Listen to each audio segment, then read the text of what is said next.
Hello guys, in this video I am going to show you how to turn on your keyboard in order to send Bitmojis.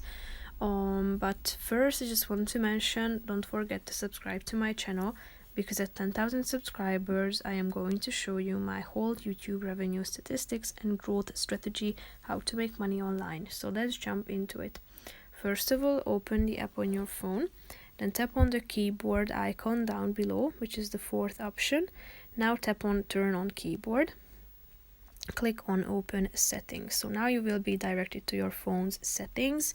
Now you should tap on the keyboards option and tap on Bitmoji.